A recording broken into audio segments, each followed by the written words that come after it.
ಪೊಲೀಸರಿಗೆ ಒಂದು ಥ್ಯಾಂಕ್ಸ್ ಹೇಳಕ್ಕೆ ಇಷ್ಟಪಡ್ತೀನಿ. ಯಾಕೆ ಅಂತ ಹೇಳಿದ್ರೆ ಅದು ಯಾರೇ ತಪ್ಪು ಮಾಡಿದ್ರು, ಅವಾಗ ಹೇಳಿದ್ರೆ ಯಾರೇ ತಪ್ಪು ಮಾಡಿದ್ರು ಶಿಕ್ಷೆ ಆಗಲೇಬೇಕು. ಅದಕ್ಕೆ ಇವತ್ತು ಏನಂತಾರೆ ಒಂದು ಕೋರ್ಟಲ್ಲಿ ತೀರ್ಪಾಯಿತು.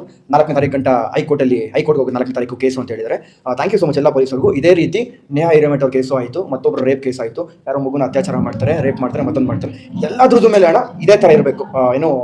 ಈ ಒಂದು ಏನಂತಾರೆ ಈ ನ್ಯಾಯ ಕೊಡಿಸೋದ್ರಲ್ಲಿ ಇದೇ ಥರ 10 ದಿನ 20 ದಿನ ಕಂಟಿನ್ಯೂಸ್ ಟಿವಿಲಿ ಹಾಕೊಂಡು ಹೊಡೆದಾಗ ಅವ್ರಿಗೂ ಒಂದು ನ್ಯಾಯ ಸಿಗುತ್ತೆ. ಯಾಕಂದ್ರೆ ಅವ್ರ ಮನೆಗಳಲ್ಲೂ ಅನುಭವಿಸಿರ್ತಾರೆ. ಇವತ್ತು ನೇಹಾ ಹಿರೇಮಠ ಅವ್ರ ಕೇಸವರು 1000 ಜನ ಅವ್ರ ಊರಲ್ಲಿ ಪ್ರೊಟೆಸ್ಟ್ ಮಾಡಿದ್ರು, ಮತ್ತೊಂದು ಮಾಡಿದ್ರು, ಎಲ್ಲ ಮಾಡಿದ್ರು.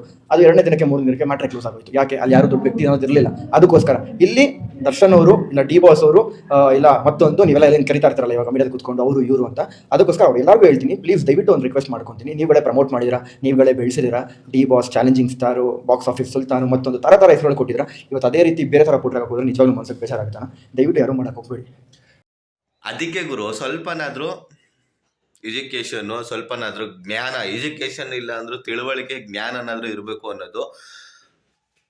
ಪೊಲೀಸವ್ರಿಗೆ ಕೆಲಸ ಹೇಳ್ಕೊಡಕ್ಕೆಲ್ಲ ಹೋಗ್ಬೇಡ ಗುರು. ಅವ್ರ ಲೆವೆಲೇ ಬೇರೆ. ಮೈಕ್ ಸಿಕ್ಕಿದೆ ಅಂತ ಒಳ್ಳೆ ಏನೇನೋ ಮಾತಾಡಕ್ಕೆ ಹೋಗ್ಬಾರ್ದು. ಮತ್ತೆ ಇನ್ನೊಂದು ಏನಪ್ಪಾ ಅಂದರೆ, ನೇಹಾ ಹಿರೇಮಠ್ ಕೇಸ್ ಬಗ್ಗೆ ಈ ವಯ್ಯ ಮಾತಾಡ್ತಾ ಇದ್ದಾನೆ, ದೊಡ್ಡ ಪ್ರಬುದ್ಧ ಇವನು. ಅಲ್ಲ, ನೇಹಾ ಹಿರೇಮಠ್ ಕೇಸಲ್ಲಿ ಆರೋಪಿನ ಒಂದೇ ದಿವಸದಲ್ಲಿ ಹಿಡಿದು ಬಿಸಾಕಿದ್ರು. ಮತ್ತೆ ಆರೋಪಿ ತಂದೆ ತಾಯಿಗಳು ಏನಿದ್ದಾರೆ, ನನ್ನ ಮಗನ ಗಲ್ಗೇರ್ಸಿದ್ರು ಪರವಾಗಿಲ್ಲ ಅಂತ ಸ್ಟೇಟ್ಮೆಂಟ್ ಕೊಟ್ರು. ಇವೆಲ್ಲ ಮೋಸ್ಟ್ಲಿ ಚೈಲ್ಡ್ ಚಪಾತಿಗಳಿಗೆಲ್ಲ ಏನು ಗೊತ್ತಾಗಲ್ಲ ಗುರು.